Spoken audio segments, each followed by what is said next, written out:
It's June the 18th, 2022, and here we are at the weekend again with our readings from the book of Revelation, and today in chapter 13.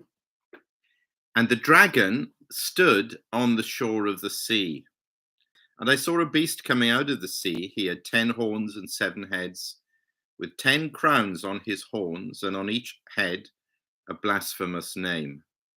The beast I saw resembled a leopard, but had feet like those of a bear and a mouth like that of a lion. The dragon gave the beast his power and his throne and great authority. One of the heads of the beast seemed to have had a fatal wound, but the fatal wound had been healed. The whole world was astonished and followed the beast. Men worshipped the dragon because he'd given authority to the beast, and they also worshipped the beast and asked, "Who is like the beast? Who can make war against him?" The beast was given a mouth to utter proud words and blasphemies and to exercise his authority for 42 months. He opened his mouth to blaspheme God and to slander his name and his dwelling place and those who live in heaven. He was given power to make war against the saints and to conquer them. And he was given authority over every tribe, people, language, and nation.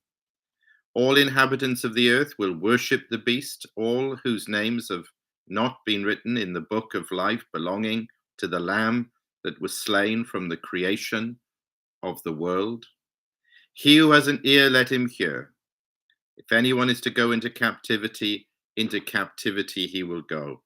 If anyone is to be killed with the sword, he will be killed.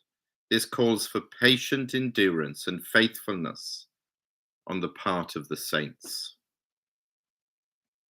Then I saw another beast coming out of the earth. He had 2 horns like a lamb, but he spoke like a dragon. He exercised all the authority of the first beast on his behalf and made the earth and its inhabitants worship the first beast whose fatal wound had been healed. And he performed great and miraculous signs, even causing fire to come down from heaven to earth in full view of men. Because of the signs he was given power to do on behalf of the first beast, he deceived the inhabitants of the earth. He ordered them to set up an image in honor of the beast who was wounded by the sword and yet lived. He was given power to give breath to the image of the first beast, so that it could speak and cause all who refused to worship the image to be killed. He also forced everyone, small and great, rich and poor, free and slave, to receive a mark on his right hand or on his forehead, so that no one could buy or sell unless he had the mark, which is the name of the beast or the number of his name. This calls for wisdom. If anyone has insight, let him calculate the number of the beast, for it is man's number. His number is 666. Amen. Now, in the book of Revelation, I think chapter 13 is a particularly gruesome, disturbing chapter with these 2 beasts who are the helpers, the servants of the dragon. It's as if the dragon, who we saw introduced in very bold, colorful terms in chapter 12, it's as if he goes to the shore of the sea, verse 1, and he's looking for help to do his wicked work. And first of all, verses 1 to 10, the beast who comes out of the sea. Now, so often in the Bible, the sea is associated with chaos and turmoil, and it's the place of evil and wickedness. And so often, linked in with that, it is representative of the nations of the world, human government. There are verses that talk about the roaring sea and the roaring people. The one seems to symbolize the other. So this beast coming out of the sea really is a picture of political power in all its anti Christian strength and wickedness, obviously blasphemous, obviously against God and against God's people. And this beast has taken many forms and has expressed itself in many ways over the generations of human history. We think of Egypt wanting to destroy Israel. We think of the Roman Empire. We know what they did in terms of throwing Christians to the lions in the Colosseum. And in modern times, Nazi Germany, of course, they wanted to kill the Jews, but many true believers were thrown into those gas chambers. And then in communist China, at the time, especially of Mao Zedong and the Cultural Revolution, we'll never know, I think, the vast numbers involved of Christian people persecuted and killed. Now, the beast is a servant of the dragon and is like the dragon in many, many ways. That's not surprising. So, like the dragon in chapter 12, verse 3, this beast out of the sea has got 10 horns and 7 heads. It had 10 horns, verse 2, and 7 heads, with 10 crowns on his horns, and on each head a blasphemous name. However, it's different from the beast. If you remember, back in chapter 12, that the horns didn't have crowns, it was the heads that were crowned. Chapter 12, verse 3, 7 crowns on his heads. Here, it's 10 crowns on his horns. Can you follow that? So similar, but different. And of course, the idea is Satan is in charge, and these secular powers, they bow before him. They ultimately do his bidding, which is exactly what it says at the end of verse 2. The dragon gave the beast his power and his throne and great authority. Then we have this curious little detail, verse 3. One of the heads of the beast seemed to have had a fatal wound, but the fatal wound had been healed.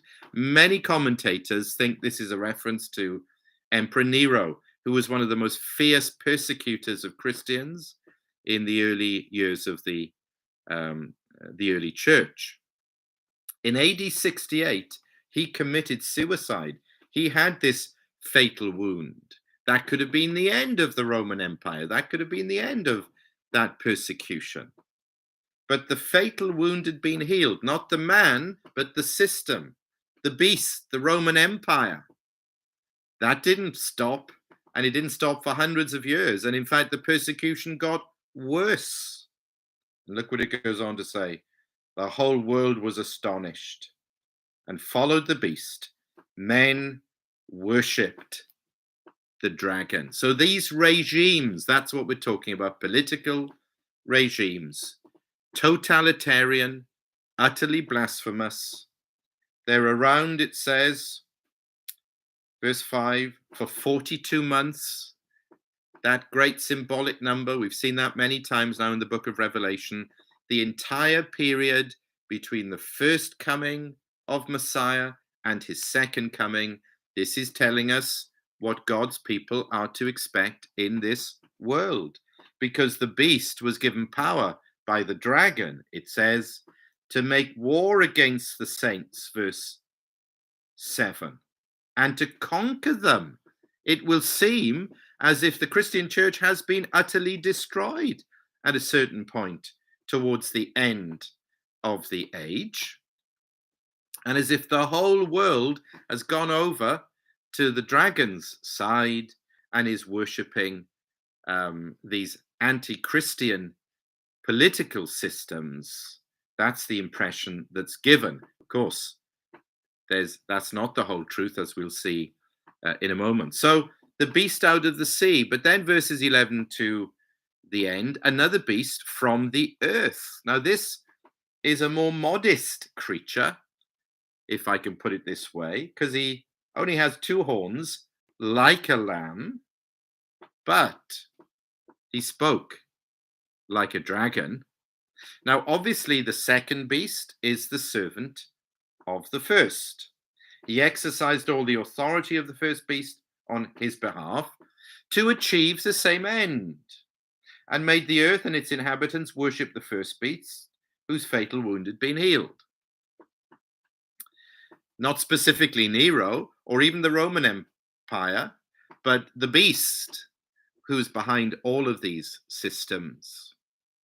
And what could this be? What could this be? Doesn't this sound familiar when we read about the great and miraculous signs, the signs he was given, the power he was given to deceive the inhabitants of the earth?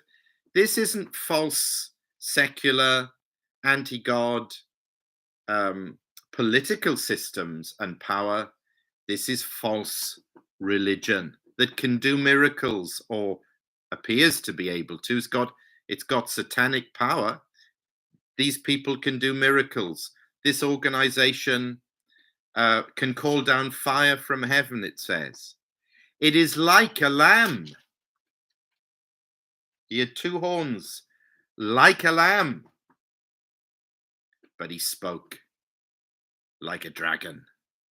He is essentially dragon-like on the inside, to its core, satanic, full of lies, full of deception, extremely powerful. We think of Roman Catholicism, anti-Christ, especially going back to the Middle Ages, when probably more true believers were killed by the Roman Catholic Church over a period of a few hundred years than maybe at any other time in the history of the church.